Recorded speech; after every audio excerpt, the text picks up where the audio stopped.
Muito boa tarde. Este webinar faz parte de uma série de webinars que o IAV se encontra a realizar. Já é o terceiro webinar que estamos a realizar. É um webinar que pretende abordar um assunto que para nós é muito importante, tem a ver com a missão do IAV, que, como sabem, a nossa missão é a criação de instrumentos de recolha de dados, de avaliação dos alunos, e também a segunda parte da nossa missão, ou uma das partes da nossa missão, é a devolução, a produção de resultados, a análise desses resultados e a devolução desses resultados às escolas.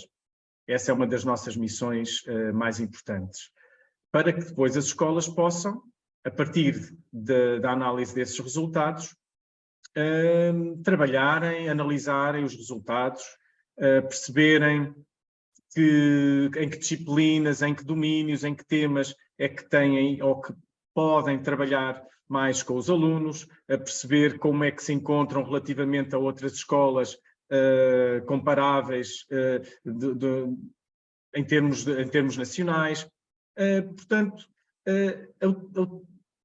a utilização dos resultados da avaliação externa é uma das nossas preocupações e estamos muitas vezes em contacto com escolas, em ACDs, em ações de formação, em que falamos muito desta necessidade das escolas utilizarem os resultados da avaliação externa.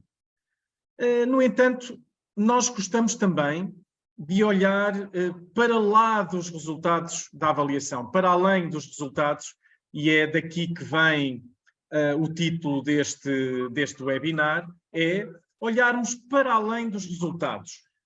E este para além, no fundo, é olharmos também para os instrumentos que deram origem a esses resultados.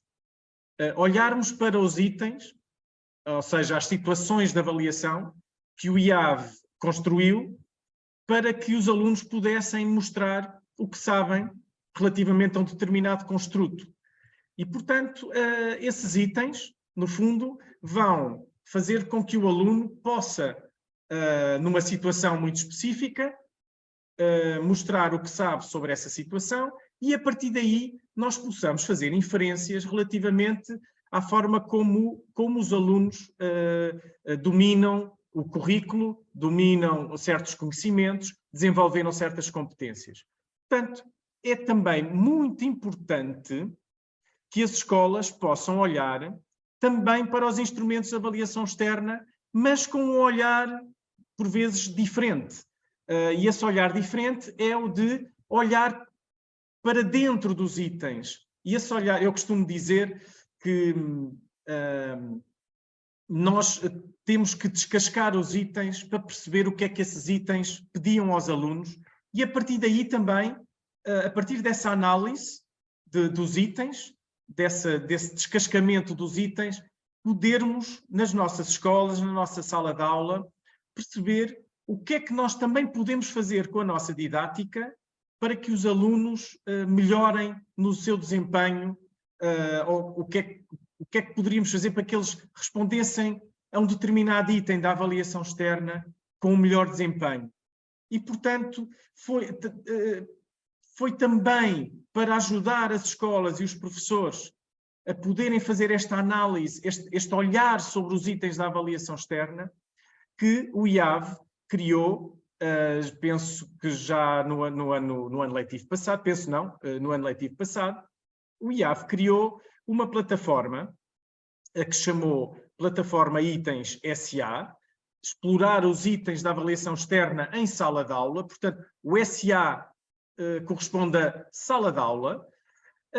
Como eu estava a dizer, o IAV criou esta plataforma, Itens SA, precisamente para dar um contributo, para apoiar os professores, as escolas e os professores, nesta análise dos itens da avaliação externa, para que possam também utilizar estes itens, que foram validados, foram construídos segundo as melhores normas mundiais ou internacionais de construção de itens de avaliação externa, ou seja, de itens de avaliação de larga escala, e ajudar, como eu estava a dizer, ajudar os professores a olhar para os itens, perceber o que é que os itens mobilizam relativamente ao que é que pedem aos alunos e a partir daí também poderem trabalhar com os alunos eventualmente de outra forma, ajustar as suas didáticas, ajustar as suas práticas pedagógicas e também poder, no fundo, perceber ou diagnosticar eventualmente algumas competências ou conhecimentos que se encontram em déficit por parte dos seus alunos. Portanto, esta plataforma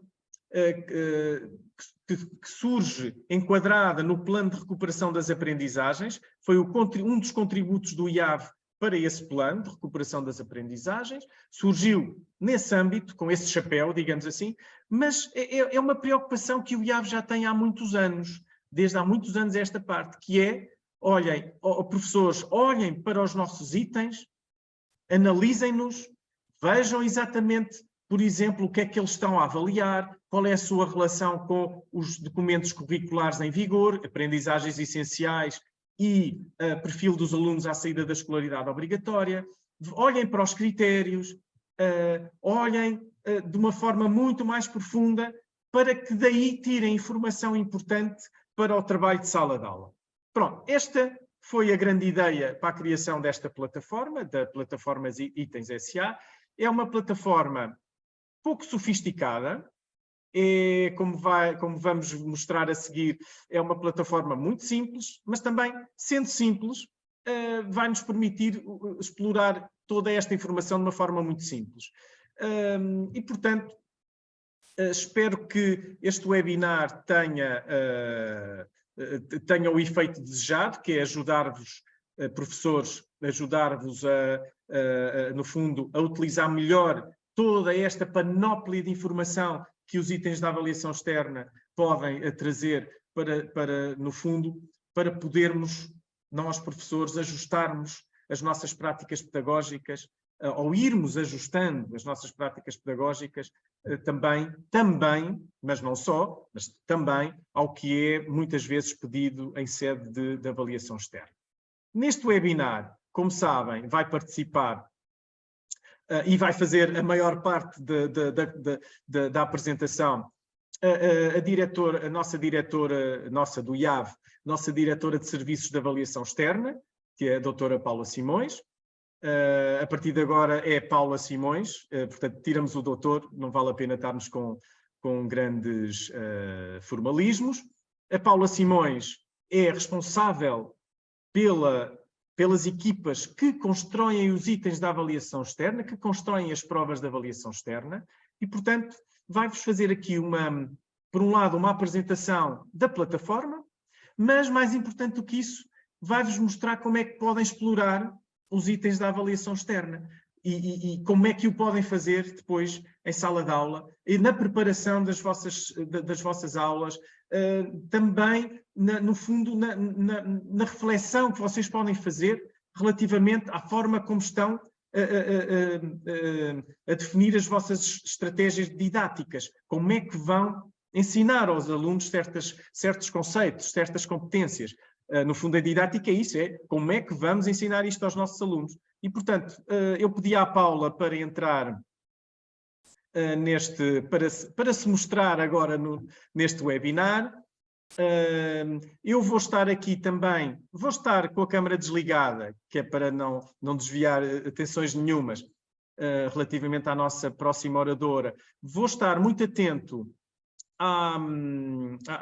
portanto, ao Q&A, às questões que vocês podem ir colocando ao longo desta sessão. Eu gostaria que vocês colocassem questões, depois, a meio da sessão, vamos fazer talvez uma olhada, vamos dar uma olhada às questões colocadas, entretanto, pelos participantes. Mas eu gostaria muito que se cingissem o mais possível ao tema que nós estamos aqui a abordar hoje. Vamos estar atentos às vossas questões. Vocês, quando se inscreveram, colocaram algumas questões prévias que gostassem de ver respondidas aqui neste webinar. Nós preparámos isto, ou seja, olhámos para as vossas questões, percebemos quais eram as que estavam mais diretamente relacionadas com o tema, obviamente, temos que nos focar neste tema do webinar, e ao longo da sessão a Paula vai também falando e vai, no fundo, abordando algumas das preocupações que nos demonstraram no início, quando fizeram a vossa inscrição. Portanto, vamos estar atentos. Se quiserem fazer outras questões, podem fazer no Q&A, no QIA, no questões e respostas, à inglesa, questions and answers. Portanto, espero que o webinar seja interessante e que contribua para o vosso trabalho de sala de aula com os alunos, que é exatamente isso que nos interessa mais, é que a avaliação externa tenha impacto na sala de aula. E é esta questão que nos preocupa imenso e gostaríamos de partilhar convosco. No final, vamos ter um inquérito que vos vamos passar, uma coisa muito simples, mas é muito, muito importante para guiar o nosso trabalho. E, portanto, eu agradecia muito, muito, muito que vocês, no final, pudessem responder a esse inquérito, que está relacionado também com a possível importância que esta plataforma pode ter, ou pelo menos a percepção que vocês têm de que esta plataforma é importante para o vosso trabalho. Isso seria excelente também para guiar o desenvolvimento da plataforma no futuro. Paula, deixo-te então o webinar agora. Podes continuar. Muito obrigado, então. Obrigada, Luís. Boa tarde a todos os que estão aqui a acompanhar-nos neste momento e são já em número considerável por aquilo que eu estou aqui a ver. Obrigada pelo vosso interesse e por se terem inscrito para estarem aqui connosco, enfim, neste final de dia que esperamos seja profícuo e proveitoso. E pegando um bocadinho nas palavras do Luís, e tendo em conta também aquilo que é a estratégia do IAV para dar cumprimento à sua missão, para nós tem sido muito importante e fundamental o trabalho que temos feito de diálogo e presença junto dos nossos colegas nas escolas, com os centros de formação, com as associações profissionais, no sentido de cada vez mais podermos dar a conhecer e podermos divulgar aquilo que é o nosso trabalho, mas de forma também muito transparente aquilo que está por trás do trabalho que fazemos. E isto vem na sequência até de algumas questões que nos têm sido colocadas e que foram colocadas previamente também por alguns de vocês para este webinar, que tem a ver com eu olho para as provas, para os instrumentos de avaliação externa e às vezes não é fácil perceber o que é que está subjacente à concepção e à construção daquilo que são não só as provas no seu todo, mas também os itens. Portanto, aquilo que nós vamos fazer hoje aqui é tentar juntar o útil ao agradável, ou seja, vamos falar da nossa plataforma de itens SA, que é aquilo que está previsto para hoje, é o tema da nossa sessão de hoje. Chamou a atenção também para vós poderem ver que já temos um menu de webinars planeado e em algum momento vamos falar de outras coisas que foram também abordadas nas questões prévias, como, por exemplo, os relatórios que produzimos e publicamos relativamente aos resultados das nossas provas, questões relacionadas com a desmaterialização da avaliação externa, que estamos neste momento a iniciar e a lançar. Portanto, vamos ter neste menu de webinars e concretamente no menu que diz mais diretamente respeito ao trabalho do IAV e da direção de serviços pela qual sou responsável, temos de facto previsão de trabalhar temas que são do interesse de todos, pensamos, e que abordam estas questões que inquietam e que, enfim, pelas quais muitos de nós têm alguma curiosidade. Eu vou então aproveitar, porque o tempo não é muito e eu tenho aqui assim muitas coisas para vos mostrar, e como eu estava a dizer ao princípio, vamos tentar juntar o útil ao agradável, ou seja, vamos falar muito concretamente do modo como construímos as nossas provas e os nossos itens e como é que nós concebemos os instrumentos de avaliação externa.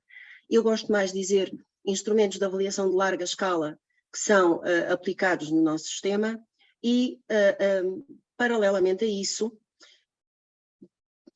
tentar mostrar e explicitar como é que esta concepção e esta construção, a fundamentação conceptual, digamos assim, da concepção e da construção dos instrumentos de avaliação externa, deu origem à plataforma Itens SA e porque é que tudo aquilo que eu vos vou dizer na primeira parte da nossa conversa pode ser visto e percebido e está claramente dito na plataforma de Itens SA. Portanto, começando, eu tenho aqui um breve sumário relativamente aos temas que vamos falar. Vamos tentar ser muito breves, mas o mais explícitos possível. Falar um bocadinho também dos propósitos da avaliação externa, ver qual é o conceito de avaliação que nos sustenta, porque isso é importante perceber, porque é que nós construímos os nossos instrumentos de avaliação da maneira como construímos e concebemos, porque temos, de facto, na sua base, uma definição do conceito de avaliação que nos informa e nos informa todo o trabalho que fazemos. Vamos dar-vos também um ponto de vista sobre os resultados da avaliação externa, porque foi uma das questões que foram levantadas. O que é que nós conseguimos perceber, que fragilidades ou que áreas menos conseguidas e menos sólidas é que nós conseguimos perceber através dos resultados da avaliação externa, e depois também falar um bocadinho do que é a avaliação e desenvolvimento curricular, do facto de termos um referencial comum, de termos também consciência de que, quando falamos de concepção de avaliação, temos que pensar em taxonomias e mostrar-vos através da plataforma de Itens SA um modo como nós olhamos para um referencial de avaliação externa e como o construímos. Se algum de vocês, e eu acredito até que isso possa acontecer com a quantidade de enfim, visitas e conversas que temos tido com os nossos colegas, se algum de vocês já ouviu alguma coisa daquilo que eu vou dizer agora, antes de vos mostrar a plataforma, eu peço imensa desculpa, vou ter que o dizer outra vez, porque de facto é fundamental que se perceba como é que nós da plataforma podemos chegar àquilo que é a conceptualização do trabalho que fazemos. Primeiro, estabelecer de forma muito clara que os propósitos da avaliação externa, e aqui, na minha opinião, de qualquer modelo de avaliação de larga escala, mas muito concretamente dentro daquilo que nós entendemos que é o propósito do cumprimento da nossa missão enquanto produtores de instrumentos de avaliação de larga escala, tem a ver com dois objetivos fundamentais, ligados a um chapéu, digamos assim, que cobre tudo, cobre estes dois objetivos fundamentais.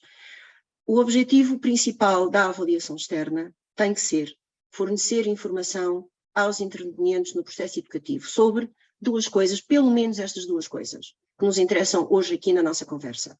Primeiro, a qualidade das aprendizagens dos alunos e, segundo, o modo como podem ser lidos os resultados e os instrumentos que dão origem aos resultados da avaliação externa. Portanto, é importante que clarifiquemos logo de imediato qual é o nosso enquadramento relativamente àquilo que é o propósito da nossa missão. Agora, eu disse-vos que nós partíamos de facto e tínhamos mesmo que o fazer para, enfim, fundamentarmos a nossa conceptualização de uma definição do conceito de avaliação que pudesse permitir que tudo aquilo que nós fazemos e construímos pudesse dar resposta aos objetivos e aos propósitos de cumprimento da nossa missão. E para nós, no contexto em que trabalhamos e para os objetivos com que trabalhamos, o conceito que nós julgamos que se adapta de forma mais adequada ao trabalho que fazemos é esse conceito que está aí, que podem acompanhar na leitura. avaliar é recolher sistematicamente informação sobre a qual podemos formular um juízo de valor que permite depois a tomada de decisões. E isto envolve-nos a todos, porque, no fundo, o que esta definição do conceito de avaliação engloba e integra são coisas que estão subjacentes a qualquer processo de avaliação, quer estejamos a falar de avaliação externa, quer estejamos a falar de processo de avaliação de sala de aula. E deixem-me dizer-vos que, se não noutros aspectos, e eu acho que também noutros aspectos nós temos esta visão muito clarificada na nossa cabeça, é fundamental colocarmos este conceito de avaliação concretamente naquilo que é o propósito fundamental da avaliação formativa.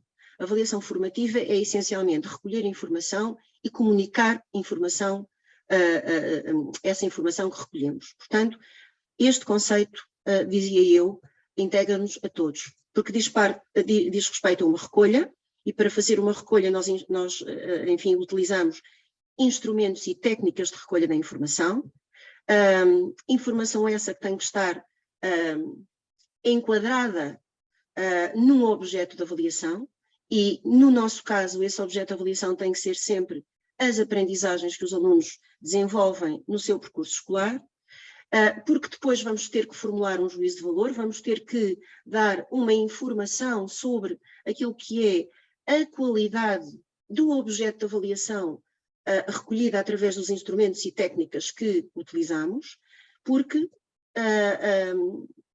temos que tomar decisões.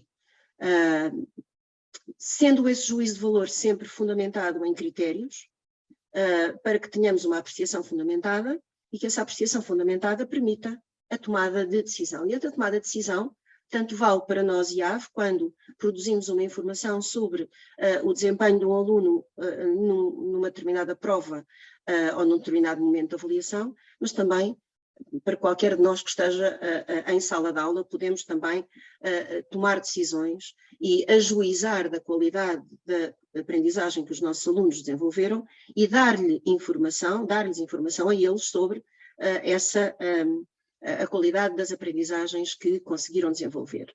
Portanto, se assim quiserem, nós trabalhamos todos, e este é o primeiro ponto da nossa conversa, todos trabalhamos nas dimensões formativa e sumativa da avaliação, em qualquer ponto do nosso trabalho, enquanto profissionais do ensino e da avaliação, a maior parte das vezes numa dimensão formativa, em que de facto estamos a recolher informação que nos permita melhorar a aprendizagem, e numa dimensão sumativa, menos frequente, mas da qual necessitamos para fazer um balanço das aprendizagens.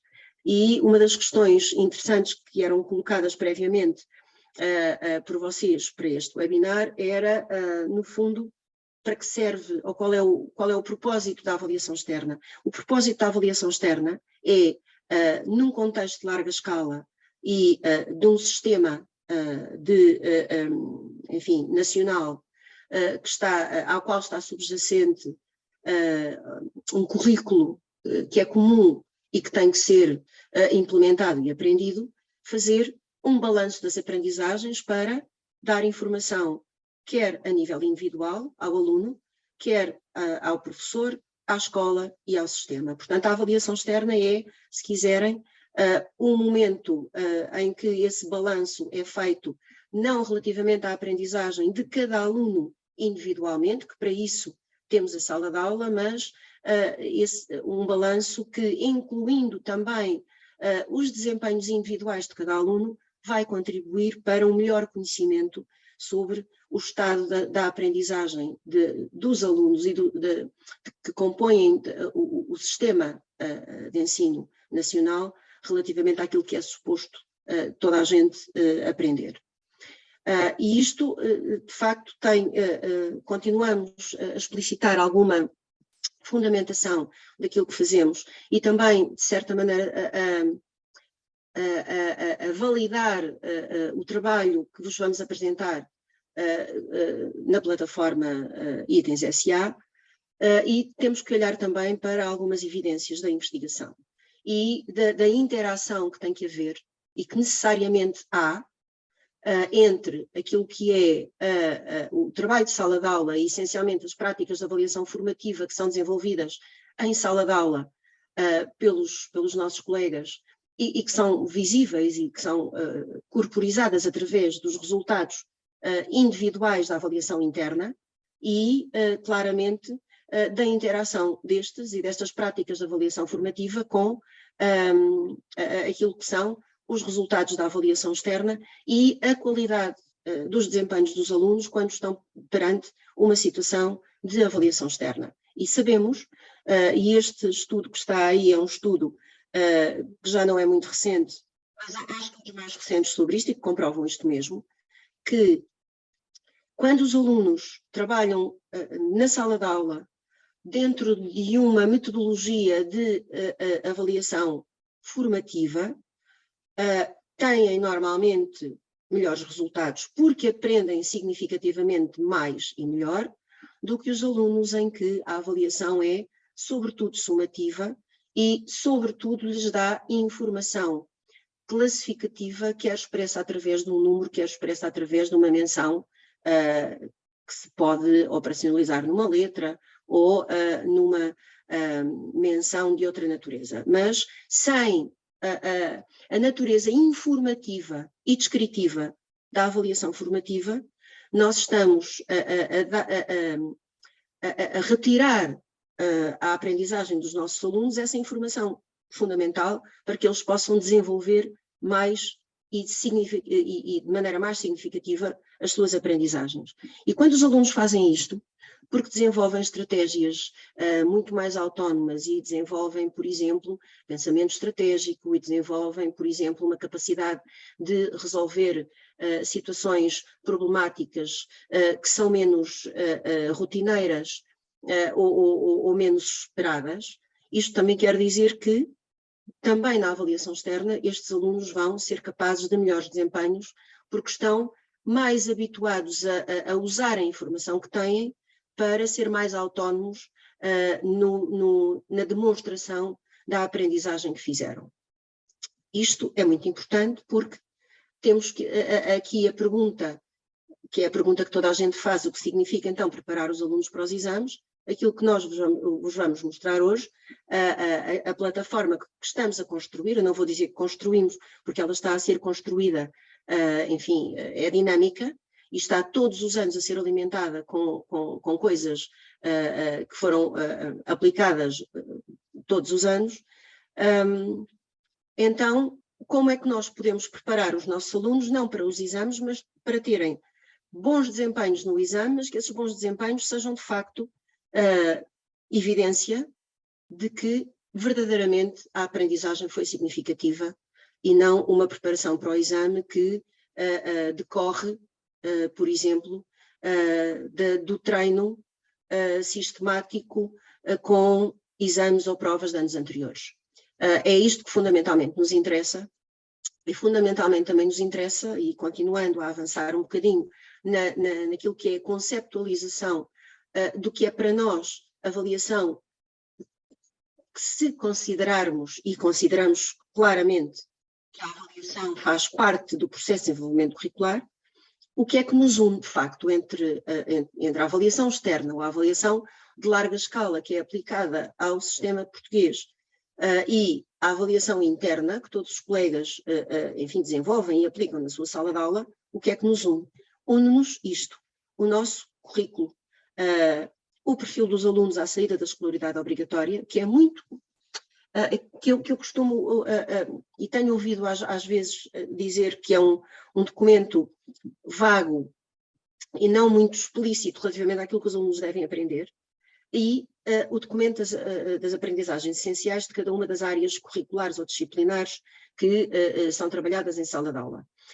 Eu não considero que o perfil seja um documento muito vago, porque o que o perfil estabelece, no fundo, são as diferentes áreas de competência que têm que ser desenvolvidas para que as aprendizagens essenciais se consolidem. Ou seja, nós não estamos aqui apenas a falar só da aprendizagem de conteúdos ou do desenvolvimento de algumas competências específicas de algumas áreas curriculares ou disciplinares, mas de um conjunto de competências que são transversais e que vão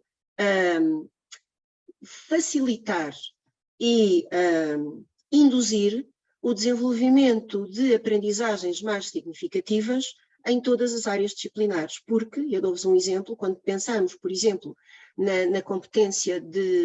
área de competência de linguagens e textos, é óbvio que, quando trabalhamos uma competência transversal como a competência leitora, a capacidade de fazer inferências e a capacidade de ler informação e compreender informação não explícita e de fazer interpretação, essa competência transversal vai ser necessária para a aprendizagem específica de muitas e de praticamente todas as áreas curriculares e disciplinares em cada uma das nossas salas de aula. Portanto, do que falamos no perfil é desta transversalidade de, eu diria, de competências básicas que depois nos permitem, de uma forma mais sólida e significativa, desenvolver aprendizagens, mobilizando conhecimentos específicos de cada disciplina, mas utilizando estas competências transversais. Outra coisa que para nós também é importante, e tem sido, é olhar para este referencial curricular, por exemplo, naquilo que ele diz relativamente, naquilo que ele preconiza relativamente à avaliação, e algumas destas coisas dizem respeito a nós exclusivamente, a avaliação externa, mas a maior parte delas diz respeito a todos. E há aqui 2 ou 3 questões que para nós têm sido bastante importantes e que têm a ver com a mobilização de processos cognitivos, nomeadamente processos cognitivos complexos, e isto tem a ver com aquilo que eu vos dizia ao princípio, de que a aprendizagem é sempre a mobilização de um pensamento para a ação. Se não pensamos sobre o que vamos fazer e sobre o modo como vamos desempenhar, certamente que estamos apenas a situar o nosso desempenho em capacidades muito limitadas e muito elementares, que não são evidência de aprendizagem significativa, por exemplo, a articulação de diferentes áreas de saber ou diferentes áreas curriculares. Isto foi fundamental para nós enquadrarmos e conceptualizarmos os instrumentos de avaliação externa que temos vindo a construir e aos quais fomos buscar os itens que vos vamos mostrar. Portanto, de que é que falamos quando falamos de desenvolvimento curricular e de avaliação? Falamos muito concretamente de taxonomias de níveis de complexidade cognitiva que são fundamentais para a construção dos nossos instrumentos de avaliação, nomeadamente os instrumentos de avaliação externa.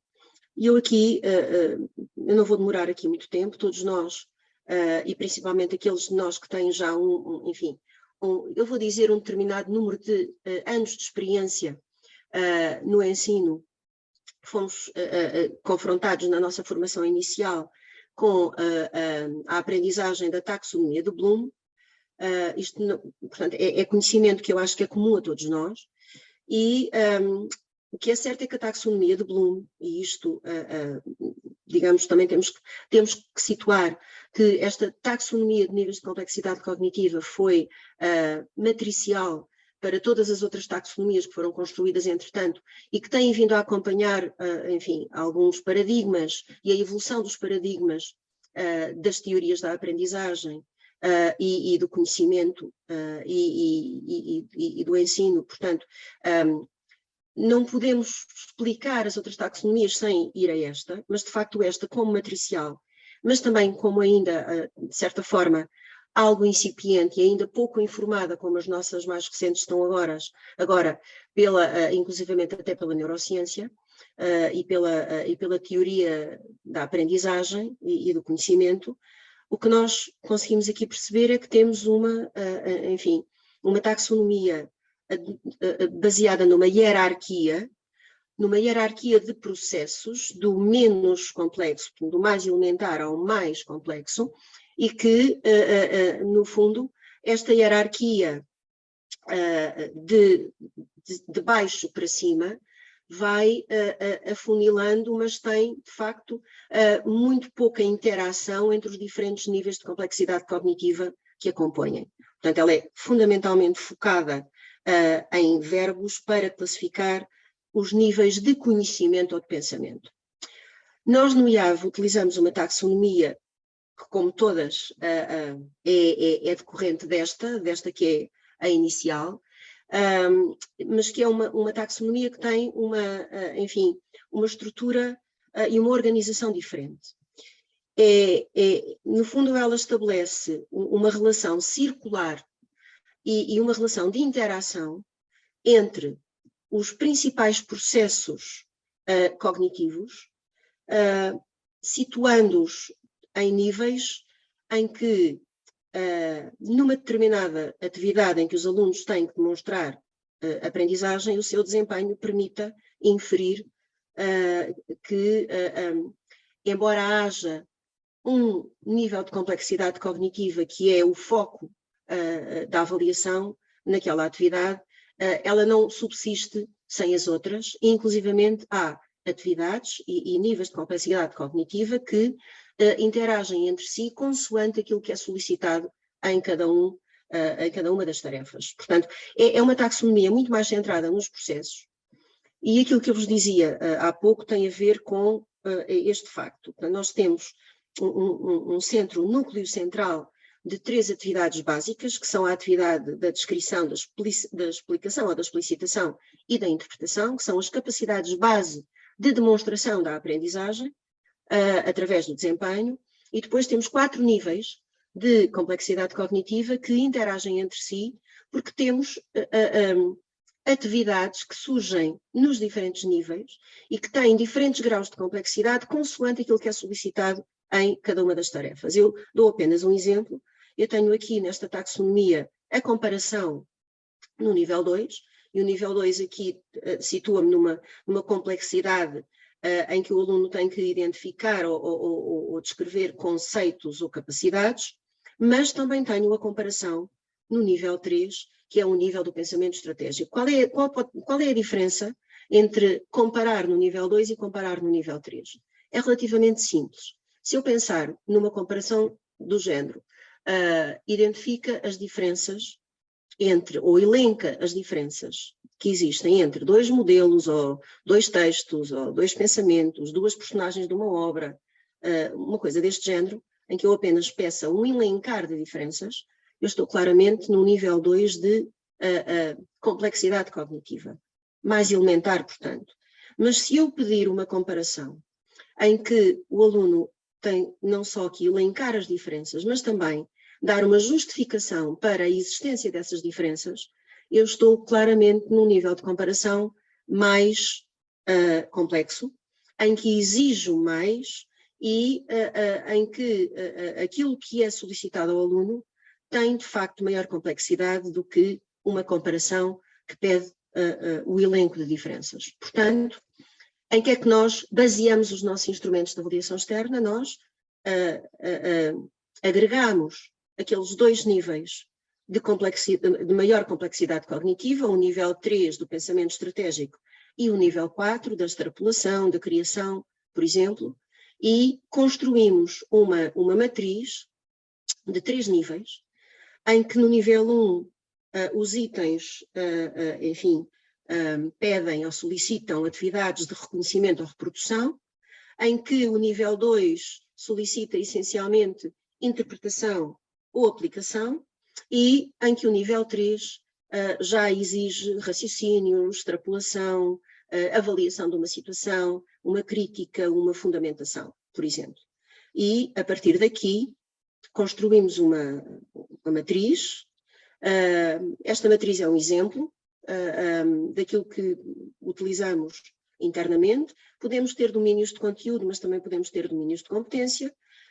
Em vez de ter temas com objetivos, podemos ter competências e objetivos para cada uma das competências, e depois os 3 níveis de complexidade cognitiva, do reconhecimento à aplicação, ao raciocínio e à criação, e estabelecemos uma correlação nesta tabela de 2 entradas entre aquilo que são os níveis de complexidade cognitiva e o objeto de avaliação concretamente da prova, pode ser corporizado em competências ou temas ou conteúdos, e fazemos um equilíbrio na própria prova daquilo que é o objeto de avaliação, aquilo que o aluno tem que demonstrar que aprendeu e a complexidade que é exigida em cada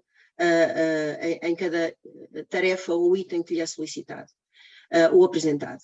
E esta matriz faz um equilíbrio não só dos itens para cada um dos temas ou das competências em avaliação naquela prova, mas também um equilíbrio daquilo que são os 3 níveis de complexidade cognitiva, fazendo uma distribuição com o maior peso, obviamente, no nível 2 de complexidade cognitiva, porque nós não podemos ter a matriz demasiado encostada nem ao nível 1 nem ao nível 3, porque senão corremos o risco de ter uma prova desequilibrada e de não permitir aos alunos que, de facto, demonstrem aquilo que são capazes e que aprenderam. Isto é um exemplo de uma matriz e do preenchimento de uma matriz que utilizamos, e isto é importante para vocês depois verem, quando eu vos começar a mostrar os itens da plataforma, para perceberem porque é que nós construímos aquela apresentação dos itens e porque é que aquela informação está lá. Aquela informação está lá porque vem daqui, vem da taxonomia que usamos, vem dos níveis de complexidade cognitiva que definimos a priori e vem da distribuição dos itens na matriz, que depois vai permitir a construção de cada um dos instrumentos que é aplicado anualmente. Posso-vos dar exemplos de tarefas relacionadas com diferentes níveis de complexidade cognitiva. Por exemplo, no nível 1, pode ser reconhecer elementos numa história, efetuar cálculos matemáticos muito elementares, localizar elementos no mapa, embora nós já tenhamos algumas dúvidas relativamente à situação, por exemplo, desta última atividade aqui no nível 1. No nível 2, por exemplo, atividades com justificação, ou aplicação de um conceito a novos contextos, organização e representação de dados com alguma interpretação, descrições de causa e efeito em acometimentos específicos e, concretamente, já mais no nível 3, uma aplicação de um modelo matemático, identificar, por exemplo, aspectos importantes de uma componente experimental, por exemplo, nas ciências, identificar variáveis, por exemplo, variáveis dependentes, identificar os passos e os processos e conseguir explicar, conseguir fazer inferências e dar explicações para os resultados de uma experiência, por exemplo. Tudo isto pode situar-se no nível 3. Chamar-vos também a atenção que na maneira como classificamos os itens das nossas provas, nós temos 2 modalidades diferentes, consoante estamos a falar de provas de aferição e consoante estamos a falar de provas finais de ciclo ou de exames nacionais, porque aquilo que nós pretendemos com as provas de aferição é a recolha de uma informação muito mais fina sobre o desempenho dos alunos e a qualidade do desempenho dos alunos, mas também sabendo nós que aquelas provas não produzem uma classificação, o que nos interessa é identificar, por exemplo, erros típicos ou fragilidades mais evidentes que depois possam ser trabalhadas e minimizadas em sede de sala de aula. E para isso, as nossas provas de aferição não são classificadas com pontos, são classificadas através de códigos que identificam desempenhos dos alunos. Se estivermos na dimensão sumativa, na dimensão já das provas finais de ciclo ou dos exames nacionais, então aí sim, aí com a intenção certificadora que essas provas têm, nós utilizamos um sistema de pontos para classificar, mas tentamos sempre, através dos critérios e do modo como construímos os itens, fazê-los e construí-los de forma a podermos retirar informação que depois possa ser expressa e divulgada através dos nossos relatórios. Portanto, como estão aqui a ver, este é um exemplo de um item de uma prova nossa de matemática, se não me engano, de uma prova final de 4º ano, de há muitos anos, Mas a diferença não está concretamente nos itens que utilizamos nestas duas modalidades de prova, está concretamente na intenção com que elas são usadas, aplicadas e depois usados os seus resultados. E que tipo de informação, qual a profundidade e qual, enfim, o pormenor da informação que nós vamos buscar com cada um destes instrumentos diferenciados de avaliação. Eu agora passava então, depois desta explicitação, não sei, Luís, se queres fazer aqui algum interregno relativamente às questões que têm sido colocadas, se há alguma coisa que tu achas que ainda está aí no Q&A que possa ser esclarecido, ou se passamos já para a plataforma propriamente dita. Não sei o que queres fazer agora. Ou não me estás... provavelmente vamos então continuar e eu vou... Não te estamos a ouvir. Desculpa, agora já estão. Pronto. Queres... Sim, eu acho que podemos fazer aqui uma Antes série de mostrarmos a plataforma, que estão no Q&A, que podem ser interessantes já falarmos nelas e depois tu avançavas para... Sim, porque eu tenho aqui um conjunto de itens para mostrar que é relativamente alargado e eu tentei fazer aqui um elenco de itens que até se podem, nos diferentes anos de escolaridade e nas diferentes modalidades de prova, mostrar algumas tendências daquilo que pode ser evidência. Então, só aqui uma seleção de algumas questões.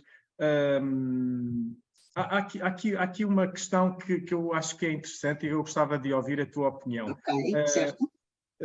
Um colega, eu não vou dizer os nomes, peço desculpa, porque podem não querer que eu diga e, portanto, não digo os nomes. Certo. Mas há uma questão que eu acho que é interessante, tendo em conta o que nós dissemos aqui hoje, e é, nós gostávamos que a avaliação externa tivesse algum impacto na sala de aula, os resultados, a análise dos resultados, a análise dos itens. E um colega que pergunta, sim, mas a sala de aula não tem impacto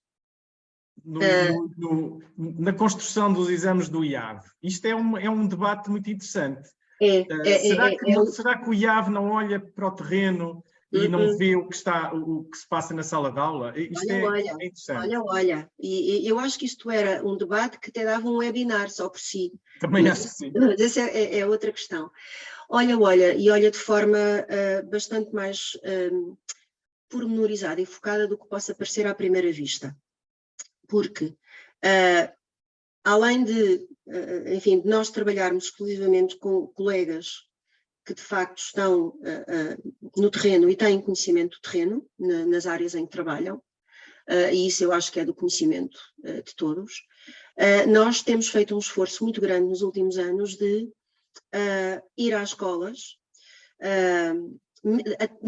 inclusivamente durante a pandemia, eu acho que até foi a altura em que mais trabalhámos, porque, enfim, o nosso isolamento também permitiu que nós conversássemos mais com os colegas, por exemplo, através do Zoom e através das plataformas de comunicação, e foi talvez o período em que mais ACDs fizemos, mas nós vamos regularmente às escolas falar com os colegas, por exemplo, explicar como é que podem ser usados os relatórios das nossas provas e, ao mesmo tempo, perceber que tipo de práticas e estratégias é que estão a ser utilizadas pelos colegas na sala de aula para podermos, o mais possível, ajustar aquilo que fazemos nas provas àquilo que é a aprendizagem da sala de aula. Se me perguntarem, eu acho que nos últimos anos os nossos instrumentos de avaliação se tornaram um bocadinho mais concretos naquilo que exigem, mais focados naquilo que são alguns aspectos da aprendizagem e menos aquele tipo de exame em que havia itens em que, olha, agora diz lá tudo o que sabes sobre este aspecto em concreto. E isso veio de uma, enfim, de uma noção que temos de que na sala de aula se trabalha com os alunos dentro daquilo que os alunos a idade dos alunos, a faixa etária dos alunos e aquilo que eles conseguem fazer permite. Não sem termos algumas áreas que para nós são muito importantes e que são importantes porque são importantes dentro do currículo e que têm a ver, por exemplo, com estratégias de aprendizagem mais práticas que depois permitem melhores resultados nos exames. O que é que eu quero dizer com isto muito concretamente? Por exemplo, no caso das ciências, trabalhar de forma o mais sistemática possível a componente experimental, expor os alunos a situações de componente experimental traduz-se em melhores resultados nos itens da avaliação externa, porque cada vez mais os nossos itens, nomeadamente das ciências dos mais pequeninos, das provas de aferição, por exemplo, mas também dos exames 702 e 715 e até do 719 da geografia, são cada vez mais virados para esta ideia de que, mesmo quando às vezes estamos a explorar conceitos, eles só podem ser entendidos com base no trabalho experimental que foi feito em sala de aula. E isto tem vindo muito também do nosso trabalho e da nossa presença em muitas escolas. Eu, aqui há coisa de um ano, lembro-me de ter participado numas jornadas do agrupamento de escolas da Zona Norte e de um colega do grupo de Física e Química. Normalmente nós fazemos estas coisas sempre com interação e vamos conversando com os colegas e do colega, ser ele o próprio a dizer, cada vez mais o importante nas ciências é mais do que a mera aprendizagem dos conceitos, a capacidade com que nós comunicamos o nosso conhecimento científico. E isto, estas coisas que vamos ouvindo aos colegas e até o modo como às vezes eles explicitam as estratégias de ensino e desenvolvimento curricular que usam na sala de aula, são também importantes para nós para percebermos como é que podemos depois também construir os itens das nossas provas.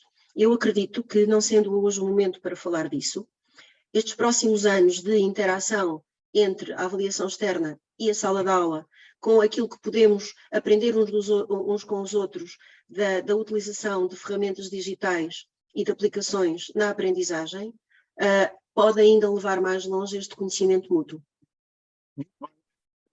Falemos hoje do digital, não é hoje. Não é local nem tempo para isso. Levaria 3 webinars, diria eu, para falarmos sobre isso. Mas vamos fazer um eventualmente sobre isso. Sim, senhora. Vamos fazer um webinar sobre esta questão do digital. Mas falaste nas provas da aferição e há aqui 2 ou 3 perguntas que têm a ver, só mais esta, para tu depois avançares, depois não tens tempo.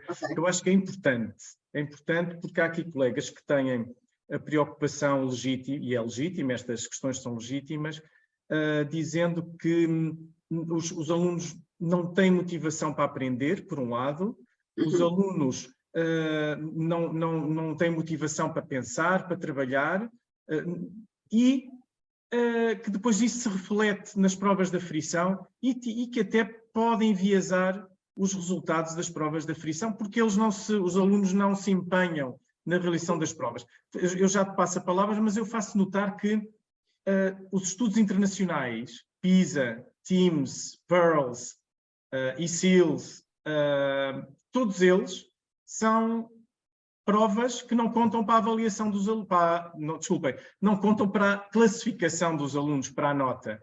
E portanto, são, como se costuma dizer no jargão internacional, são todas low stakes, não contam para a nota. E, no entanto, ninguém põe em causa os resultados do PIRLS, do PISA, do TIMSS, são estudos internacionais. Ninguém põe em causa, porque nós já temos também que ter, no fundo, presente que temos ali resultados e são resultados nossos. Os das provas de aferição são nossos, do professor e da escola. E, portanto, temos de os trabalhar. Já sabemos que há alunos que se calhar não se empenharam totalmente, mas há muitos que se empenharam. Portanto, temos de utilizar essas informações. Era só esta questão dos estudos internacionais, porque às vezes nós esquecemos-nos que ninguém põe em causa os resultados do PISA e são low stakes, não contam para a nota. São low stakes e não são provas públicas, quer dizer que não podemos ver através do instrumento que foi aplicado como é que os nossos alunos deram aquela resposta e que bom desempenho ou que fragilidade é que evidenciaram naquela resposta. Eu diria que nós ainda estamos, e é uma característica, eu acho, do nosso ADN de todos que trabalhamos no ensino, ainda estamos muito focados na ideia de que avaliar é classificar.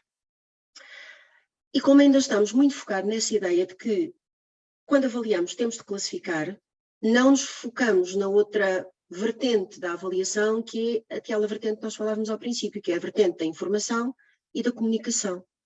E que para um aluno, se calhar, é muito mais importante que nós lhe digamos, por exemplo, olha, tu conseguiste dar uma resposta correta ao problema, mas não mostraste como é que chegaste à tua resposta, ou conseguiste calcular esta distância, mas depois não transcreveste os dados de maneira correta, portanto o teu resultado não foi aquele que foi esperado. É mais importante saber isto do que nós dizermos, olha, tiveste 30 ou 40 ou 50. Eu acho que quando nós damos esta... não quer dizer que avaliar não seja classificar, também é, mas é muito mais que isso. Eu diria que a classificação está integrada na avaliação. Agora, a classificação só por si não é avaliação. Pronto. Portanto, quando nós damos este salto e conseguimos interiorizar que aquele momento em que os alunos são chamados a responder àqueles itens ou àquelas tarefas pode ser um momento importante até para validar o trabalho que eu fiz com os meus alunos durante o ano. Que não é preciso treiná-los para aquela prova, porque aquilo que eu quero é que, ok, nesta prova o que é que eles são capazes de fazer? Esta é a informação que eu tenho de 9 meses de trabalho com os meus alunos enquanto professora ou professora. Com esta prova e com aquilo que está a ser pedido nesta prova, de que forma é que eu consigo identificar aqui características que vão ao encontro do trabalho que eu fiz com eles durante o ano ou não. Portanto, isto é o objetivo principal da prova da frição. Não é substituir a avaliação interna do que nós fazemos com os alunos na sala de aula, é complementar, aliás, isso é dito nos relatórios, complementar a informação que nós recolhemos durante o ano com os instrumentos e com as atividades de avaliação que fazemos com os nossos alunos.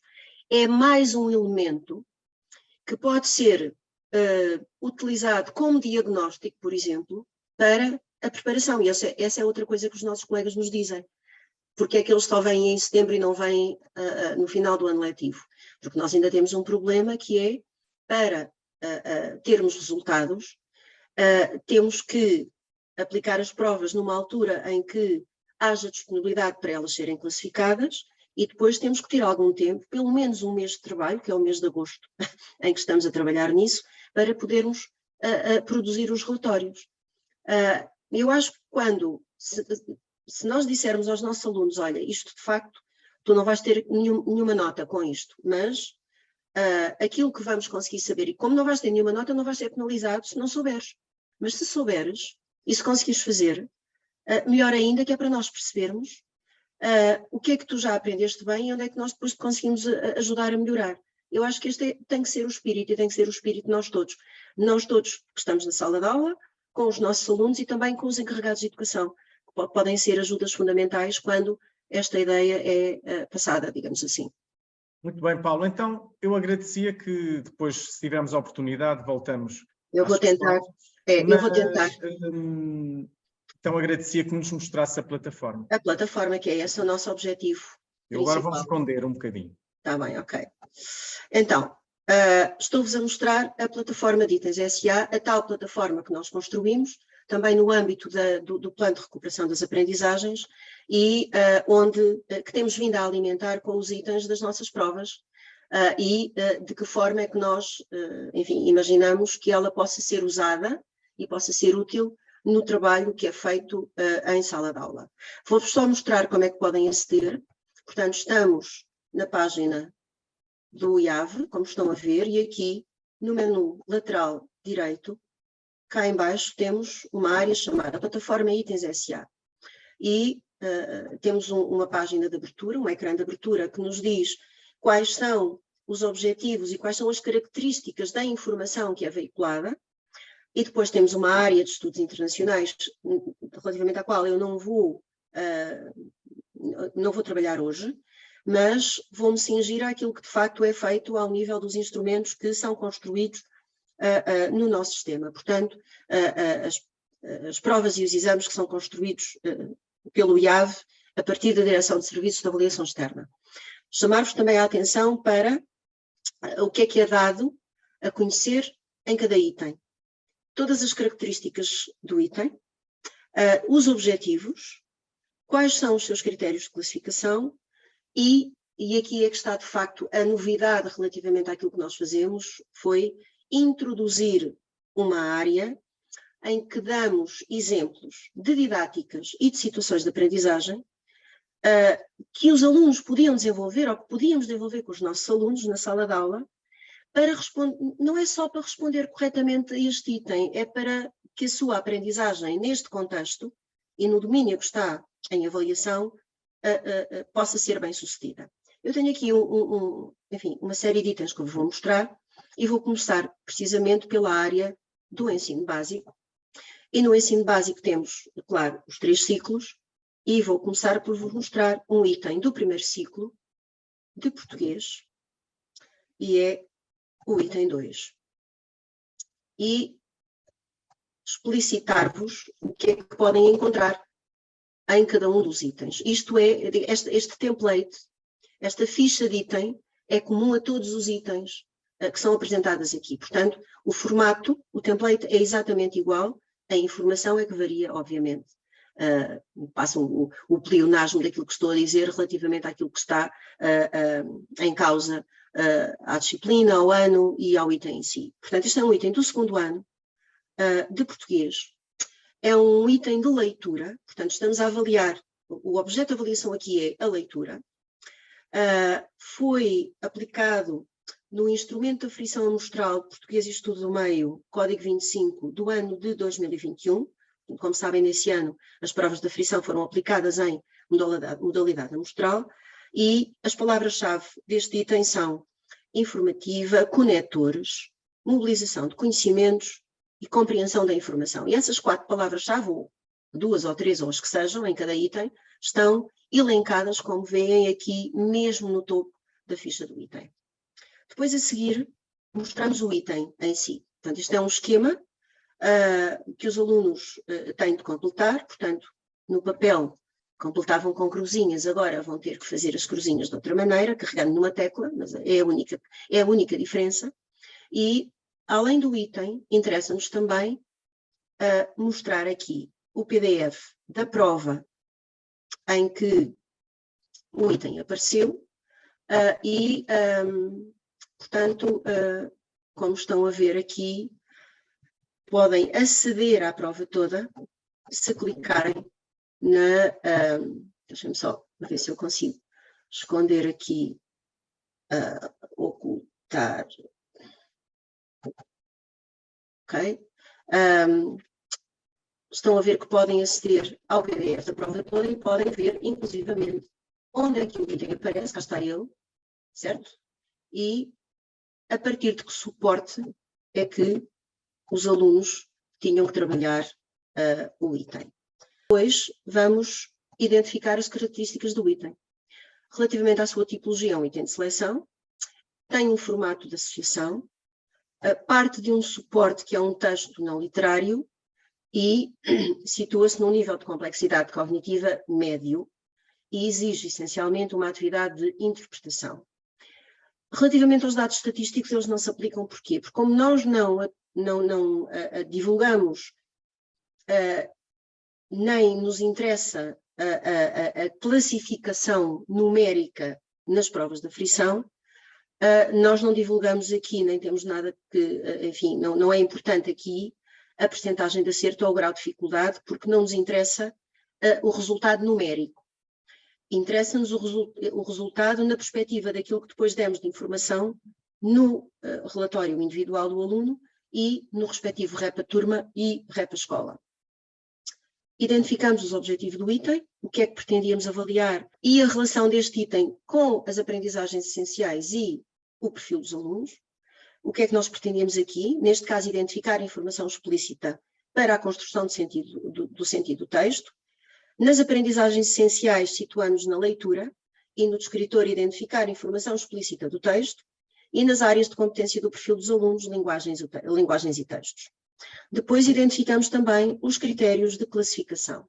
E identificamos os critérios de classificação fazendo também aqui uma chamada para os critérios de classificação dentro do documento completo dos critérios de classificação.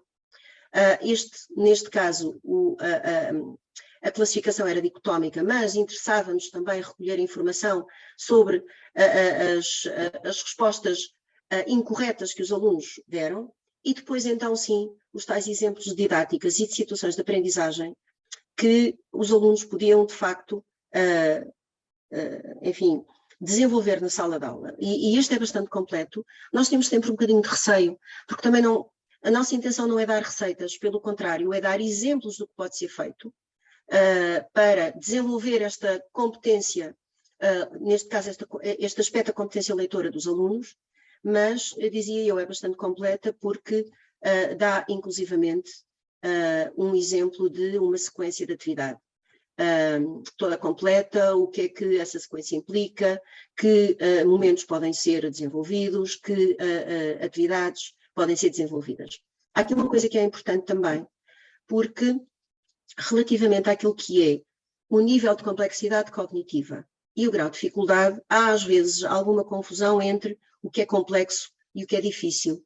Portanto, achámos que era também importante mostrar e, enfim, definir, como veem, esta é uma sequência didática muito completa, com instrumentos e tudo, inclusivamente com instrumento de autoavaliação, e explicitamos claramente o que é complexidade e o que é dificuldade. A complexidade é aquilo que nós estimamos e que é requerido para a realização da tarefa e que foi definido na matriz da prova. É quando nós definimos se estamos a construir um item, uma atividade de nível mais elementar, de nível de complexidade média ou de complexidade elevada. A dificuldade só é estimada a partir da aplicação do instrumento e dos resultados. E, por exemplo, no caso das provas finais de ciclo e dos exames nacionais, a dificuldade, podendo ser estimada a priori, podemos, enfim, ter, instrumentos técnicos para poder calcular qual pode ser o grau de dificuldade de um determinado item, mas essa estimativa só pode ser confirmada através dos resultados que os alunos apresentam. Relativamente ao segundo ano, eu gostava de vos mostrar também um item de estudo do meio, e é o item 3, de estudo do meio, e, como veem, a apresentação é exatamente a mesma. E porquê é que eu vos estou a mostrar este item? E qual é a nossa intenção ao escolher os itens para incluir na plataforma? Tem que ser itens diferenciados a nível da sua complexidade cognitiva, temos que ter de tudo, dos mais elementares aos mais complexos. Também têm que ser diferenciados em termos do seu grau de dificuldade, por exemplo, mas têm que ser exemplificativos daquilo que tem sido o trabalho e do trabalho que o IAV está a fazer. E neste caso, é quase como se fosse um item híbrido, em que estamos a avaliar matemática, mas também estudo do meio. Ou seja, nós aqui temos um item em que temos uma área de estudo do meio, que é concretamente a sociedade, a natureza e a tecnologia, mas também alguma matemática através da geometria e da identificação das formas geométricas que os alunos têm que saber identificar através dos objetos que têm que, enfim, distribuir pelos diferentes contentores de reciclagem. Portanto, aqui nós conseguimos combinar estudo do meio e matemática e, como veem, é exatamente a mesma disposição do item que eu vos mostrei há pouco. É um item de seleção. Neste caso é um completamento tem uma imagem e tem uma tabela. Este é de nível 1, de inferior, os alunos têm que conhecer e identificar. Mais uma vez, não se aplicam questões de percentagem de acerto nem de grau de dificuldade, porque não estamos a divulgar dados numéricos, mas identificamos os objetivos do item. O que é que se pretende avaliar com este item? Qual a sua relação com o currículo, com o perfil e com as AEs, os critérios de classificação, com as tais codificações que são típicas e usadas nas provas de aferição, e depois um exemplo de atividades que podem ser desenvolvidas.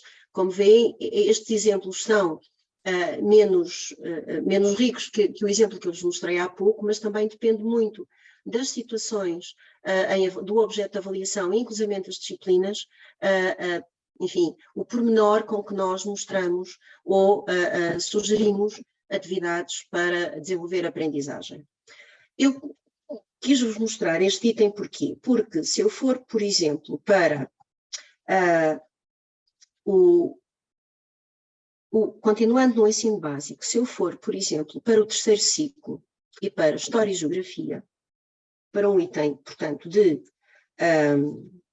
da nossa prova de História e Geografia do 8º ano, e se eu vos mostrar aqui o item 3, eu tenho aqui, começo a identificar, através dos itens que posso explorar na plataforma, começo a identificar tendências e aspectos que podem ser comuns a coisas que são aprendidas nos diferentes ciclos de ensino. Mostro-vos este item porquê? Porque, apesar de ser um item de geografia, ele apresenta como suporte tabelas com dados estatísticos. Ora, se eu tenho tabelas com dados estatísticos, e este item é um item de seleção, é uma escolha múltipla, tem uma tabela e depois tem 4 gráficos em que o aluno tem que identificar qual o gráfico corresponde corretamente àquilo que é solicitado. Eu estou aqui a pedir algo que não é só da geografia, mas aquilo que eu disse há pouco da transversalidade das diferentes áreas de competência do perfil é algo que é, enfim, trabalhado transversalmente, ou que pode ser trabalhado transversalmente, não só para a matemática, mas também para, neste caso, a geografia, ou para qualquer outra área do currículo. Portanto, é também neste cruzamento, e naquilo que eu vos mostrei no PowerPoint anteriormente, do cruzamento e da conjunção de diferentes áreas do saber, porque o saber não é estanque, e aquilo que nós aprendemos nas diferentes áreas disciplinares e das diferentes disciplinas, muitas vezes tem ligações e correlações, portanto, interessa-nos também, através dos itens da avaliação externa, mostrar esta correlação. Mais uma vez, como este é um item de uma prova de aferição, não temos aqui dados estatísticos, mas conseguimos perceber que este item é um item de nível superior, porque pressupõe uma análise de uma situação problemática, que é dada pelas tabelas e pelos dados das tabelas, e depois uma atividade de avaliação dos dados e de síntese que depois permite a identificação do gráfico correto. Portanto, aqui há, de facto, complexidade que tem que ser mobilizada. Mais uma vez, os objetivos do item, os critérios, as situações de aprendizagem, e, portanto, já viram que a ficha, o template de item é muito semelhante. Eu gostava de cruzar este item com qual? Com um item, por exemplo, de matemática do primeiro ciclo também. Um item de segundo ano de matemática, que é um item 3, que é um item da OTD, de organização e tratamento de dados. Se no primeiro ciclo os alunos começarem a desenvolver na matemática estas competências fundamentais e transversais, por exemplo, da leitura de gráficos e da leitura de dados em tabelas ou em gráficos, como veem, por exemplo, aqui neste item, que aqui já seria um item de construção com uma resposta em que os alunos teriam que fazer um cálculo e fazer algumas contas para identificar a resposta correta. Se este trabalho começar a ser feito no primeiro ciclo e com o currículo do primeiro ciclo, mais facilmente nós podemos depois, no 8º ano, identificar tendências de consolidação ou não da aprendizagem nestas áreas, que nos permitem também apoiar a aprendizagem, identificar tendências para apoiar as aprendizagens dos alunos, não só dentro da nossa área disciplinar, mas também em conjunto com os colegas das outras áreas disciplinares. E partir daqui até para fazer trabalho colaborativo entre ciclos, e eu sei de escolas que têm, por exemplo, grupos de trabalho interciclos que são muito importantes para fazer esta análise transversal de tendências que depois podem ser usadas para desenvolver e para apoiar a aprendizagem.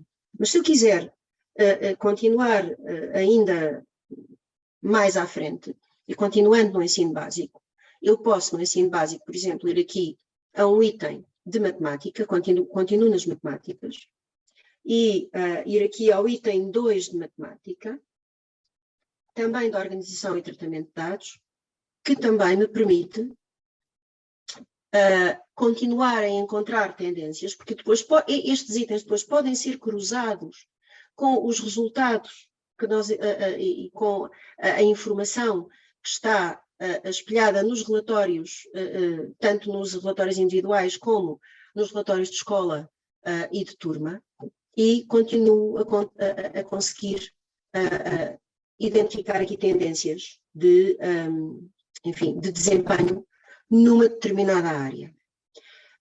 E aqui a plataforma pode servir-nos para ver, enfim, como é que determinadas componentes do currículo estão a ser trabalhados, por exemplo, em sede de avaliação externa, por exemplo, mas também para relacionar estes itens e os resultados destes itens, por exemplo, a nível nacional, nomeadamente no secundário, com os resultados dos meus alunos e conseguir perceber como é que posso intervir se houver necessidade de intervenção.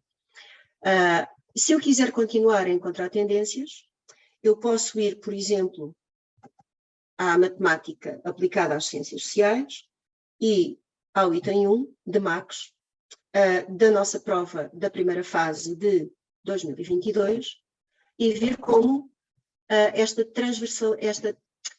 transversalidade do currículo e das competências a desenvolver é perfeitamente visível através do desenvolvimento curricular que é feito e da construção dos itens das provas de avaliação externa. E neste caso, continuamos, não já na OTD, mas já na estatística e probabilidades, que, enfim, é uma versão mais complexa e mais aprofundada da organização e tratamento de dados para os alunos do 11º ano, e aqui sim temos mais informação. E que informação é que nós temos a mais no secundário? Temos a informação que nos dá a percentagem de acerto deste item a nível nacional e o grau de dificuldade correspondente. E isto o que é que nos diz? Diz-nos que, por exemplo, neste item de estatística e probabilidades, que era de nível médio de complexidade, em que os alunos tinham que aplicar conceitos e procedimentos, a percentagem de acerto não foi muito elevada, foram 34%, o que situa o grau de dificuldade do item num item, o que o identifica como um item difícil. E estes resultados, partindo, se eu quiser andar ao contrário, olhar para os resultados do secundário e ver quais são as áreas mais, enfim, com resultados nacionais menos consolidados, e depois fazer uma regressão à mesma área e aos itens da mesma área noutras provas de avaliação externa de anos mais para trás, do terceiro ciclo, do segundo e do primeiro, eu consigo identificar aqui de facto tendências que me permitem olhar para o modo como a aprendizagem poderá estar a ser desenvolvida nesta área. Vamos mudar agora um bocadinho da matemática, embora eu tenha ainda um item de matemática que gostaria de vos mostrar, mas vamos, por exemplo, para o secundário e para a biologia e para a geologia e falar-vos um bocadinho daquilo que eu vos dizia há pouco relativamente à questão das ciências e da componente experimental. E este é um item. Eu criei o item 6, como veem, já tenho aqui um bom conjunto de itens para trabalhar, o item 6, que é um item da biologia, cujo domínio tem a ver com o crescimento e a renovação e a diferenciação celular, que tem como palavra-chave, enfim, conceitos muito específicos da biologia. Foi aplicado o ano passado, na primeira fase de 2022. Como veem, é um item que parte também de uma imagem e de, enfim, de uma figura que tem que ser interpretada.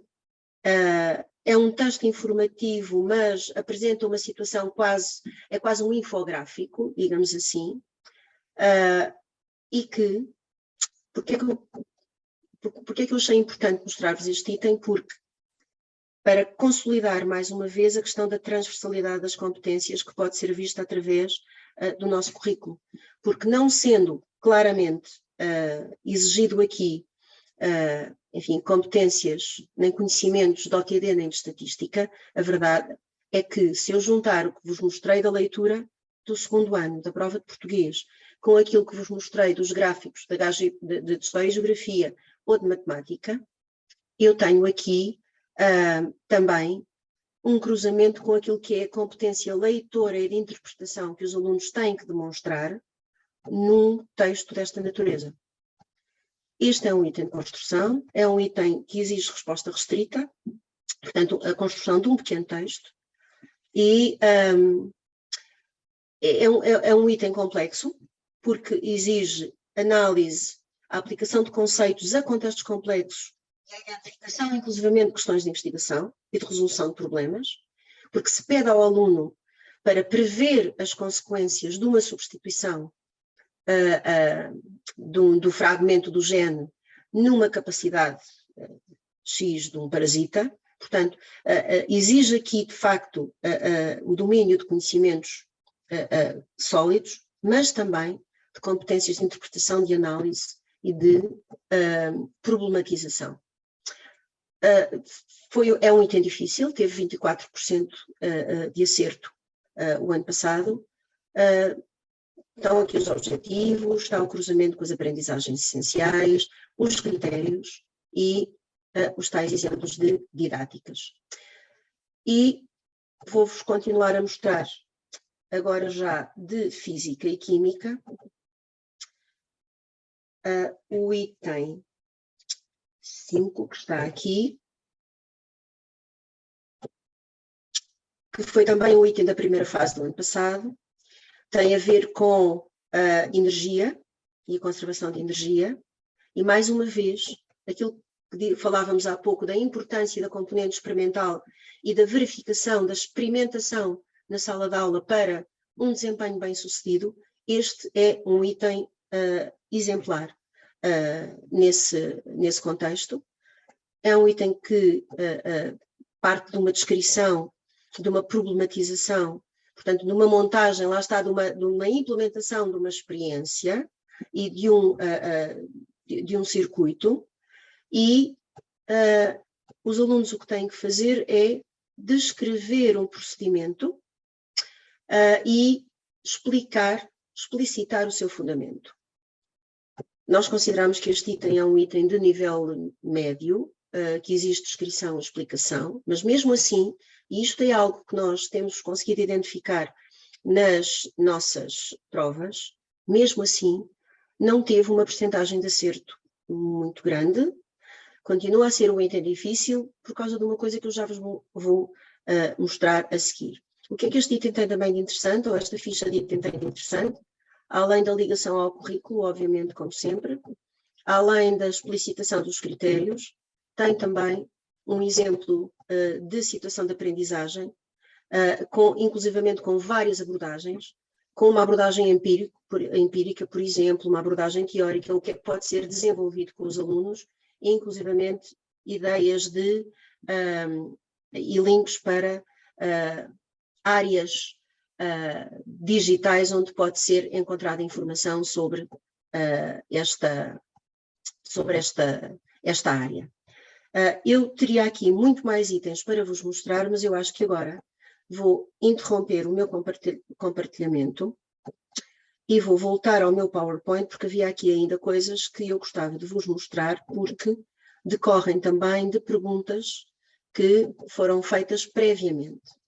E essas perguntas têm a ver com, por exemplo, coisas como as cotações e com o que é que nós conseguimos identificar, que dificuldades conseguimos identificar nos itens das nossas provas.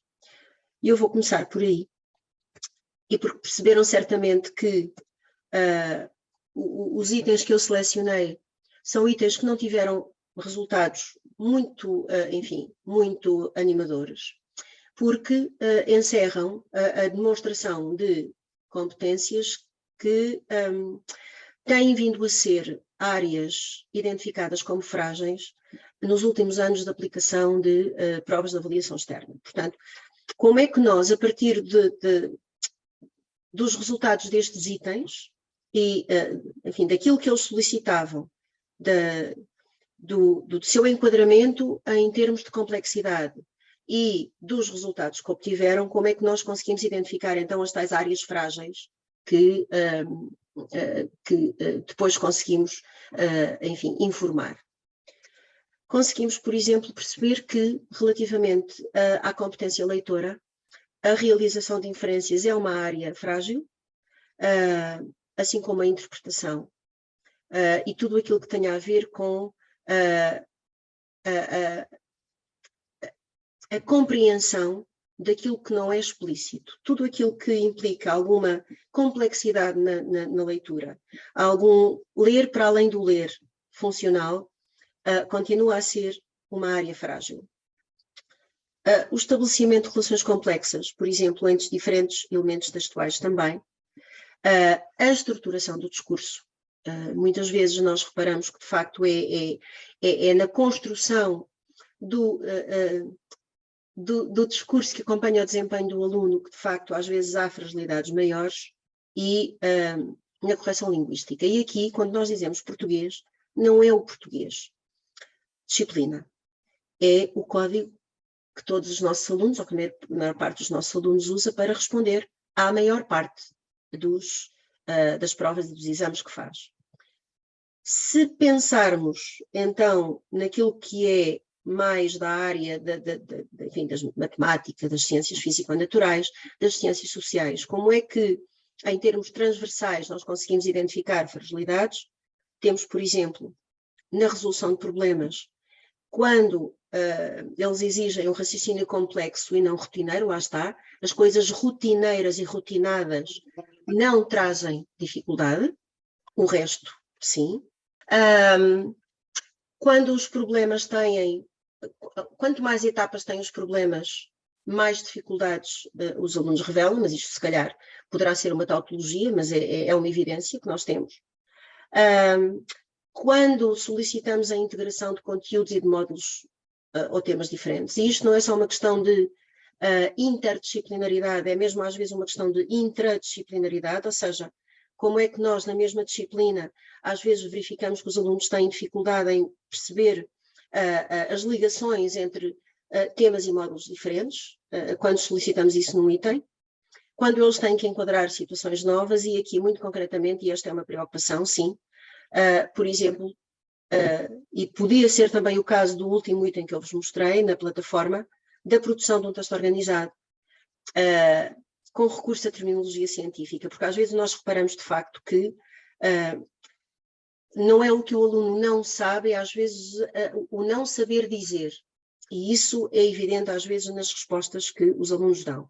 Isto relativamente àquilo que são as principais fragilidades que nós identificamos. Depois havia outra questão que eu vou explicitar muito rapidamente, de alguém, não sei quem, que perguntava relativamente às cotações dos itens, porque na prova de exame de código tal, 712, se não me engano, os itens tinham todas a mesma cotação, se eu concordava com isso. Eu não só concordo, como foi já comigo, enquanto diretora de serviços, que nós fizemos essa transição para a harmonização da distribuição das cotações nos itens das provas. Porquê? Porque Eu mostrei-vos a matriz, e pela matriz é fácil perceber que as provas estão construídas com itens que são alocados em diferentes níveis de complexidade e que vão ter depois, no seu resultado, diferentes graus de dificuldade. Portanto, quando eu faço uma coisa que é mais uma daquelas coisas que está no nosso ADN enquanto avaliadores, que é, se é mais difícil ou mais complexo, tem que ter mais pontos, o que eu estou a fazer é criar um desequilíbrio entre a diferenciação de complexidade e dificuldade que os itens da prova já têm e a diferenciação entre a cotação que é alocada a cada item. E isto significa que quando eu já estou a discriminar, e neste caso a palavra discriminação é uma palavra técnica, se eu já estou a discriminar entre alunos porque tenho itens de complexidade e dificuldade diferenciada, então eu estou a discriminar duplamente quando estou a distribuir a cotação por forma a ter mais pontos para aquilo que é mais complexo e menos pontos para aquilo que é menos complexo. Ilustrando, que é muito fácil de ilustrar, vamos imaginar uma prova nossa, com cerca de 25 itens, embora nós já tenhamos, enfim, provas com menos itens que estes, mas 25 itens cotados para 200 pontos. E o que é que os alunos têm que fazer para conseguir ter 10?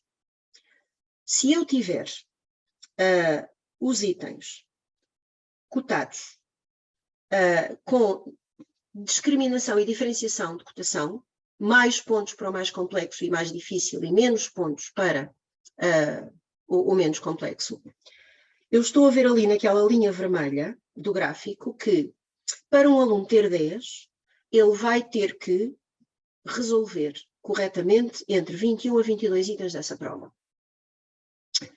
Se eu tiver uma cotação igual ou pelo menos harmonizada e equivalente relativamente a todos os itens da prova, para eu ter 10, eu tenho que resolver metade da prova, 12 ou 13 itens. Isto não quer dizer que o aluno que tem 10 sabe mais ou sabe menos com as duas distribuições da cotação, significa que o aluno que tem 10 está a ser penalizado porque a própria prova e o modo como os itens estão cotados não lhe está a permitir que ele demonstre aquilo que verdadeiramente sabe e que tenha uma classificação equilibrada relativamente àquilo que foi o seu percurso de aprendizagem.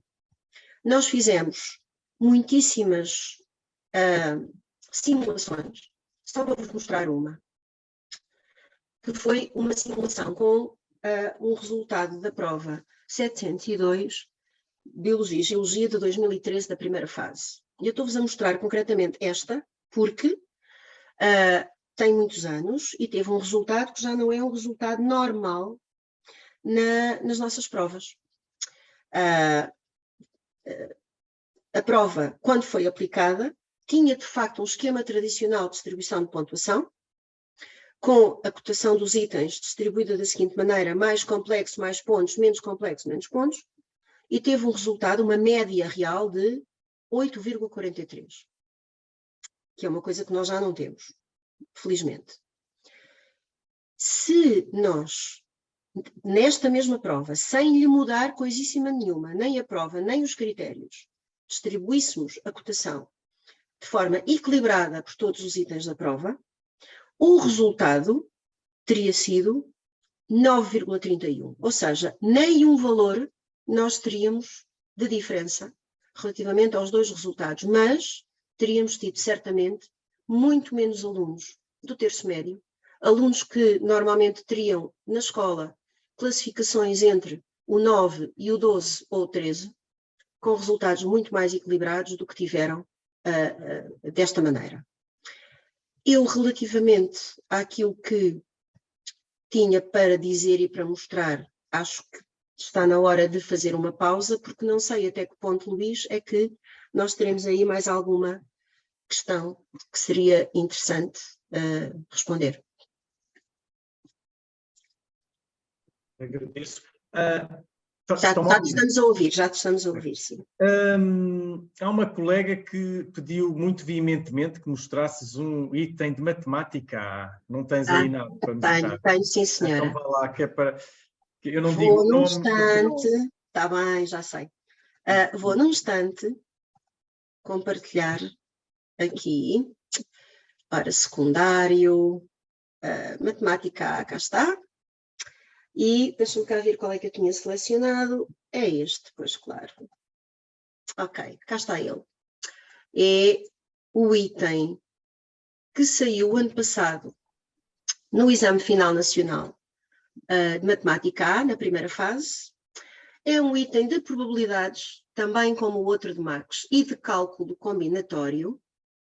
E é um item um bocadinho diferente, porque aquilo que pede aos alunos que seja feito não seria muito tradicional. Portanto, há uma situação aqui que os alunos têm claramente de perceber, problematizar, entender, e aquilo que nós lhes estamos a pedir é para eles explicarem no contexto que é descrito. Portanto, nós descrevemos o contexto em que este tabuleiro do jogo semáforo está, enfim, preparado, e damos-lhes uma expressão e os alunos têm que explicar no contexto descrito cada parcela desta expressão. Isto é interessante porque não só os alunos têm que entender tudo o que é descrito, ter muito presente e ter muito consolidadas as aprendizagens sobre probabilidades e cálculo combinatório, mas também terem capacidade de comunicação matemática. É um item de construção, é um item de resposta restrita, exige essencialmente raciocínio, portanto, é um item de nível superior de complexidade cognitiva. Eu diria que ele exige raciocínio, mas também exige muitas capacidades de comunicação e de comunicar matematicamente. O aluno tem que ser capaz de explicar cada uma destas parcelas no contexto que lhe foi descrito anteriormente. E, curiosamente, e isto para nós é um bom sinal, não teve uma percentagem de acerto muito baixa, teve quase 60% de acerto a nível nacional, o que o situa num grau de dificuldade médio. Ou seja, é um exemplo daquele tipo de item que, sendo complexo, se estiver construído de forma a dar ao aluno a possibilidade de demonstrar o que sabe, se for claro e se tiver todos os dados que o aluno precisa, pode, de facto, não ser um item difícil, ou seja, podemos não estar aqui a aliar a complexidade à dificuldade, porque, de facto, o aluno tinha todas as informações que precisava para desenvolver o seu raciocínio. Isto quer dizer também que, e voltando àquela pergunta que nos fizeram há pouco, se a sala de aula tinha impacto, sim, a sala de aula tem impacto. Isto é algo que nós temos estado também a verificar, que ao nível da matemática, estas questões da comunicação matemática e da capacidade que o aluno tem de raciocinar e explicitar o seu raciocínio, têm estado a ter impacto e visibilidade na sala de aula de matemática. Portanto, isto é também uma confirmação daquilo que no terreno está a ser feito relativamente a esta área. E depois, claro, os objetivos do item, como sempre, não é? Mostramos sempre os critérios de classificação, que não foram por etapas, porque estava aqui em causa outra coisa, mas sim com descritores de desempenho, e depois o que é que pode ser feito em sala de aula, exemplos, e apenas isso, apenas exemplos e sugestões do que pode ser trabalhado com os alunos em sala de aula. Era este o item de matemática que eu tinha para mostrar, foi um dos itens mais interessantes, na minha opinião, da prova de matemática do ano passado. Este ano, quando acabarmos a aplicação dos nossos instrumentos de avaliação, pois a partir de, sei lá, eu diria outubro, novembro, teremos a plataforma reforçada. Muito bem. Se calhar ainda temos tempo para mais uma ou duas questões, Sim. Do nosso público. Eu achei interessante aqui uma questão que eu penso que vale a pena voltarmos a ela, que é uma colega que coloca a questão, então, mas vocês estão a pensar que será a avaliação externa a nortear o ensino? Não deveria ser o contrário? Não estamos a construir a casa pelo telhado? E há vários colegas que dizem isto não é o chat, mas é o Q&A. Há vários colegas que abordam essa questão. Não estamos com isto, não estamos a dar importância demasiada à avaliação externa? Se calhar estamos a preparar os alunos só entre aspas, para os exames e não estamos a focar nos exames e não nas aprendizagens. Isto que eu acabei de dizer já me está a fazer curto-circuito. Sim. Porque o que é focar nos exames em vez de focar nas aprendizagens, não estou a perceber bem, mas isto é uma questão que é controvertida. Eu gostava de ouvir a tua opinião sobre isso. A minha opinião é que não pode haver bom resultado no exame se não houver aprendizagem. E a aprendizagem que é consolidada e que é significativa e que é concretizada na sala de aula, serve para o bom desempenho no exame e para qualquer outra coisa que o aluno precise de fazer no seu percurso de vida ou na continuação do seu percurso escolar ou profissional. Portanto, o facto de nós pensarmos que no exame nós não temos que demonstrar a qualidade da nossa aprendizagem, mas sim outra coisa qualquer, já em si, para mim, encerra, dizendo de outra maneira, acho que se calhar precisamos também de começar a prestar um bocadinho mais de atenção àquilo que está a ser solicitado nos exames. Eu espero, com a seleção dos itens que eu mostrei da plataforma, que isso também seja óbvio, digamos assim. Agora, eu acho que a casa tem que ser construída com o telhado e as paredes a irem encontrando-se, ou seja, tem que haver ali um encontro entre o telhado e as paredes. E o que é que eu quero dizer com isto? Quero dizer que nós e a AVE, temos que continuar com a nossa estratégia de comunicação como temos vindo a fazer. Este webinar é apenas um exemplo disso. Mas também temos de continuar com a nossa estratégia de interação e conversa com os nossos colegas, indo às escolas, conversando com eles.